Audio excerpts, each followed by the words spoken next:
Existe um mecanismo silencioso que redistribui riqueza em escala massiva. Não é um esquema novo, não está escondido. Está inserido em cada contrato que você assina, em cada decisão que parece óbvia. E enquanto você lê essas palavras, ele opera com precisão cirúrgica, transferindo o patrimônio de um grupo para outro, sem alarme, sem manchete, sem investigação formal. O mecanismo tem nome. Chama-se alocação de capital residencial.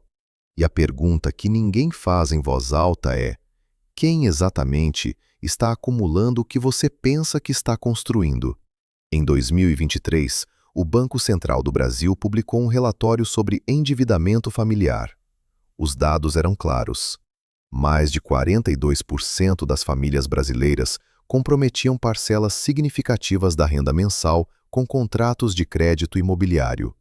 Ao mesmo tempo, o mercado de locação residencial nas principais capitais cresceu 13% em volume de contratos ativos. Dois movimentos paralelos, acelerando na mesma direção. O problema é que a narrativa que explica esses dois fenômenos é sempre a mesma, e ela foi construída para beneficiar apenas uma das partes. A história que nos venderam é simples. Alugar é jogar dinheiro fora. Financiar é investir no futuro. É uma frase que você já ouviu de um familiar, de um corretor, de um gerente de banco com sorriso treinado. É uma frase que funciona porque contém uma verdade parcial. E verdades parciais são as ferramentas mais eficientes de manipulação financeira que existem. Para entender onde essa narrativa colapsa, é necessário primeiro entender como o financiamento imobiliário realmente funciona. Imagine que você vai a uma padaria comprar um pão. O pão custa R$ 5. Você paga R$ 5 e leva o pão. Transação direta, equivalência clara. Agora, imagine que você não tem R$ 5. Você pede emprestado ao padeiro com a promessa de devolver R$ 7 no mês seguinte. Você pagou pelo pão, mas pagou também um custo invisível. O custo do tempo, o custo do risco, o custo do acesso ao crédito. Esse custo adicional tem nome técnico. Chama-se juros. No financiamento imobiliário, esse custo não é de R$ 2 sobre um pão. É de centenas de milhares de reais sobre décadas de vida. E o mecanismo que determina quanto você paga, por quanto tempo e em que condições é o Sistema Financeiro de Habitação, o chamado ECFH, e o Sistema de Financiamento Imobiliário, o ECFI. Sistemas criados com finalidade social declarada. Sistemas que, na prática, operam com uma assimetria estrutural que raramente é explicada ao mutuário no momento da assinatura. Aqui começa a parte que os relatórios não destacam. Primeira anomalia: o custo real de um financiamento imobiliário no Brasil, calculado ao longo de 30 anos, com as taxas médias praticadas em 2024, representa entre 2,3 e 3,1 vezes o valor original do imóvel. Isso significa que um apartamento avaliado em R$ 300 mil custa, ao final do contrato, entre R$ 690 mil e R$ 930 mil. Esse número raramente aparece no material de vendas. Aparece na segunda página do contrato, em fonte pequena, em linguagem técnica, depois que você já se comprometeu emocionalmente com a decoração do quarto. Segunda anomalia: a valorização média real dos imóveis residenciais no Brasil, descontada a inflação, ficou abaixo de 4% ao ano na última década, segundo dados do FIPZAP e do Banco Central. A taxa básica de juros, a Selic, operou em patamares entre 10,5% e 13,75% ao ano no mesmo período. Isso cria uma equação que deveria ser ensinada em toda a escola secundária do país. O custo do crédito superou sistematicamente a valorização do ativo que esse crédito financia. Em linguagem direta, você pagou mais para ter o imóvel do que o imóvel cresceu em valor. Terceira anomalia: o argumento do dinheiro jogado fora no aluguel pressupõe que o financiamento não tem custo equivalente. Mas o financiamento tem. Juros, seguros obrigatórios, taxas administrativas, cartório, Imposto sobre Transmissão de Bens Imóveis, o ITBI, manutenção, condomínio, IPTU. Somados ao longo de um contrato de 30 anos, esses custos representam, em média, entre 30% e 40% do valor total pago. Quando você compara o custo real do financiamento com o custo real do aluguel, mais o retorno potencial do capital não imobilizado, a equação não é óbvia. Ela é, frequentemente, o inverso do que foi vendido. Quarta anomalia. Existe um efeito que os economistas chamam de custo de oportunidade. É simples. Se você tem R$100.000 de entrada para um imóvel e usa essa quantia para investir em alternativas com retorno de 12% ao ano, como fundos de renda fixa ou títulos do Tesouro Nacional durante o período de alta da Selic, ao final de 30 anos, você terá acumulado aproximadamente R$2.959.000. Se você usou esses R$100.000 como entrada de um financiamento, você imobilizou o capital. Esse capital não trabalhou por você, trabalhou para o banco. Esse delta, essa diferença, não aparece em nenhuma calculadora de financiamento oferecida por uma instituição financeira, por razão óbvia. Quinta anomalia. A liquidez do imóvel é sistematicamente superestimada no discurso popular. Um imóvel não é um ativo líquido. Para transformar um imóvel em dinheiro, você precisa de comprador, de cartório, de advogado, de avaliação, de registro, de tempo, em média de 6 a 18 meses em mercados normais, muito mais em momentos de contração econômica. Um fundo de investimento pode ser resgatado em dias. Essa diferença de liquidez tem valor real, e esse valor raramente é colocado na equação. Sexta anomalia. O mercado imobiliário brasileiro concentrou valorizações acima da média em períodos específicos, 2008 a 2014, e depois entrou em ciclo de estagnação real. Quem comprou imóvel em 2015 apostando na continuidade do ciclo anterior perdeu, em termos reais, parte relevante do capital por anos. E isso não é exceção. É comportamento cíclico documentado em todos os mercados imobiliários do mundo, de Tóquio em 1990 a Las Vegas em 2008. Mas o discurso da segurança do imóvel persiste como se ciclos não existissem. Sétima anomalia.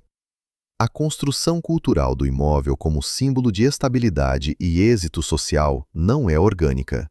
Ela foi amplamente fomentada por décadas de comunicação institucional, de bancos, construtoras e governos que tinham interesse direto no crescimento do crédito imobiliário. O FGTS, Fundo de Garantia do Tempo de Serviço, foi estruturado para canalizar poupança compulsória do trabalhador para o financiamento habitacional. O trabalhador não escolheu isso, foi escolhido por ele. E a narrativa que legitima essa escolha é exatamente a que diz que alugar é jogar dinheiro fora. Chegamos ao ponto de bifurcação. Existe uma primeira hipótese para esse cenário. Chame-a de hipótese da inércia. As instituições não agiram com má-fé deliberada.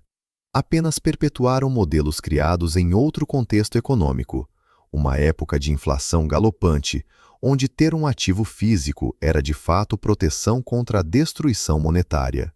Naquele contexto, a lógica fazia sentido. O problema é que o contexto mudou. A inflação foi controlada. O mercado financeiro se sofisticou. Alternativas de investimento se multiplicaram. E a narrativa não acompanhou a realidade. É inércia institucional. É conservadorismo. É falta de atualização. Não é conspiração, é burocracia. Existe uma segunda hipótese. Chame-a de hipótese da assimetria intencional. Os players com maior capacidade de comunicação Bancos, construtoras, incorporadoras, fundos imobiliários têm interesse direto e mensurável na manutenção da crença de que financiar é sempre melhor do que alugar.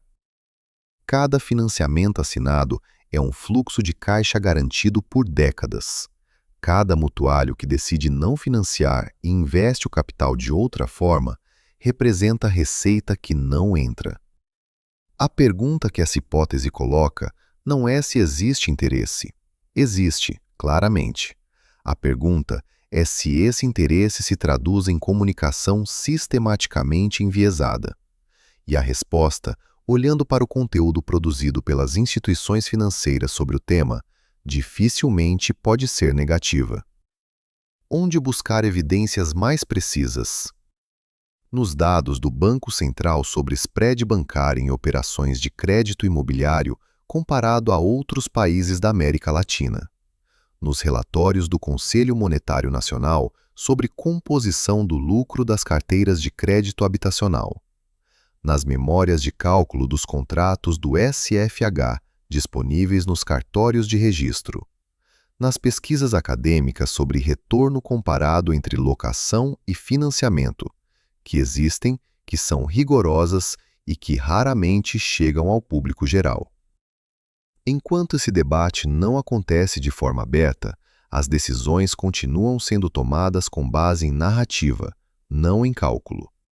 O Banco Central Europeu, o BCE, publicou em 2022 um estudo comparativo sobre estruturas de mercado imobiliário entre países com alta taxa de proprietários e países com alta taxa de locatários.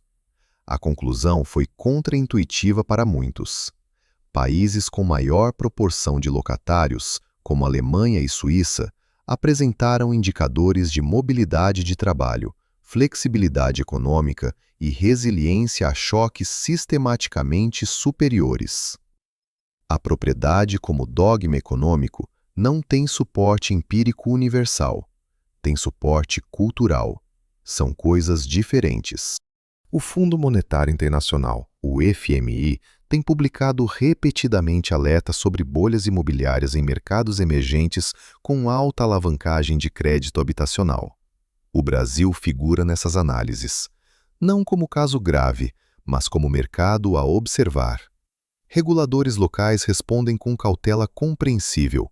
Afirmar publicamente que há risco sistêmico no mercado imobiliário equivale a potencialmente criar o pânico que se quer evitar. O silêncio, nesse caso, não é conspiração, é gestão de expectativas. Mas é também omissão. E omissão, no contexto de decisões financeiras que afetam décadas de vida, tem um custo real. Existe um número que talvez seja o mais honesto de toda essa análise. A resposta para a pergunta, alugar ou financiar, não existe em abstrato. Ela depende de quanto você tem de entrada. Depende da taxa de juros do contrato. Depende do valor do aluguel em relação ao valor do imóvel, o que economistas chamam de price-to-rent ratio, ou relação preço-aluguel. Depende do retorno que você conseguiria obter com o capital não imobilizado. Depende do tempo que você pretende permanecer no imóvel. Depende da sua tolerância a risco e liquidez. Depende do ciclo do mercado imobiliário na sua cidade. Qualquer resposta que não leve em conta essas variáveis não é análise, é ideologia. E a questão que permanece depois de todos esses dados é a seguinte: em um país com instituições financeiras sofisticadas, com reguladores bem estruturados, com universidades produzindo pesquisa de qualidade sobre o tema, como é possível que a decisão financeira mais importante da vida da maioria das famílias brasileiras ainda seja majoritariamente orientada por uma frase de senso comum construída em outra época, para outro contexto, e que claramente serve aos interesses de quem lucra com o crédito? A resposta para essa pergunta não está nos números, está em quem controla a narrativa e em quem nunca teve incentivo para corrigi-la.